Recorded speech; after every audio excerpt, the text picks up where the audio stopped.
मुंबईसह राज्यामध्ये सर्वत्र होळीचा उत्सव जोरदार सुरू आहे। अशातच विठावा येथे पारंपरिक पद्धतीनं एक गाव एक होळी उत्सव मोठ्या उत्साहाने आणि आनंदाने साजरा करण्यात आला। यावेळी मोठ्या उत्साहाने नागरिकांनी एकत्र येऊन होळीची उभारणी केली। पारंपरिक पद्धतीनं या ठिकाणी होळी उभारण्यात आली। त्यामध्ये नागरिकांसह स्थानिक तरुणांचा देखील सहभाग मोठ्या संख्येने पाहायला मिळाला।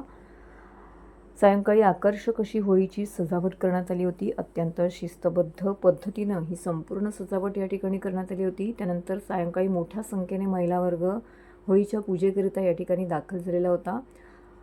विधिवत आणि शिस्तबद्ध पद्धतीने या ठिकाणी होळीचं पूजन करण्यात आलं। त्यानंतर नववधूवरांनी देखील या ठिकाणी उपस्थित राहून होळीची पूजा केली। सार्वजनिक होळी उत्सव कमिटी विठावा यांच्या वतीने अत्यंत उत्कृष्ट नियोजन या ठिकाणी करण्यात आलं होतं। वारंवारी सूचना देखील या ठिकाणी आलेल्या भाविकांना दिल्या जात होत्या। सोबतच या ठिकाणी पारंपरिक वाद्यांसोबत पारंपरिक नृत्याचा आनंद देखील नागरिकांनी घेतला। त्याचबरोबर फॅन्सी ड्रेस देखील केलेले आपल्याला पाहायला मिळाले। होळीला पारंपरिक पद्धतीचे खेकडा आणि मासोळीचे नैवेद्य देखील अर्पण करण्यात आले। होळीच्या पूजेनंतर गावकऱ्यांनी पारंपरिक वेशभूषेमध्ये या ठिकाणी नृत्याचा आनंद घेतला। यावेळी आमदार जितेंद्र आव्हाड, नगरसेवक संतोष तोडकर, प्रियांका पाटील, सुशांत सूर्यराव यांसह अनेक मान्यवर येथे उपस्थित होते। उपस्थित मान्यवरांच्या हस्ते या ठिकाणी पारितोषिकांचं वितरण करण्यात आलं। त्याचबरोबर नववधूवरांचा देखील या ठिकाणी सन्मान करण्यात आला।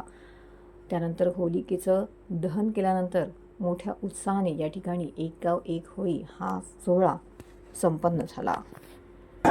ही पारंपरिक होळी कित्येक वर्षापासून चालू आहे आणि ह्या कोळी समाजाची एक गाव एक होळी आहे आणि ह्या होळीचं दर्शन घेण्यासाठी नवीन वधू-वर दर्शनासाठी येतात। त्याचप्रमाणे आजूबाजूच्या गावातले प्रतिष्ठित लोक पण येत आहेत। महापौर येतोय, आमदार खासदार सुद्धा ह्या होळीच्या दर्शनासाठी येत आहेत आणि ही पारंपरिक होळी अगदी जोमाने आम्ही साजरी करतो। त्यासाठी महिला वर्गाचं आणि गावातल्या सर्व लोकांचं वेशभूषा कोळी पद्धतीत वेशभूषा करून या होळीचा आनंद लुटतात। किती वर्ष आहे हे आणि पारंपरिक पद्धतीने या ठिकाणी मासे वगैरे पण होळीला घातलेले पाहायला हो, पारंपरिक पद्धती, कारण आमचा व्यवसायच मच्छीमार आहे, त्यामुळे पारंपरिक पद्धतीतच आम्ही हे होळीला तो मान देतो।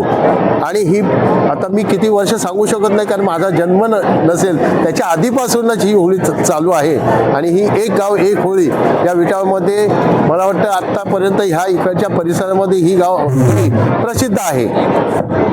त्याचप्रमाणे आमच्या इथं जे प्रतिष्ठित आमदार खासदार नगरसेवक परिसरातील इथे येऊन उपस्थित राहतात आणि होळी मातेचं दर्शन करतात।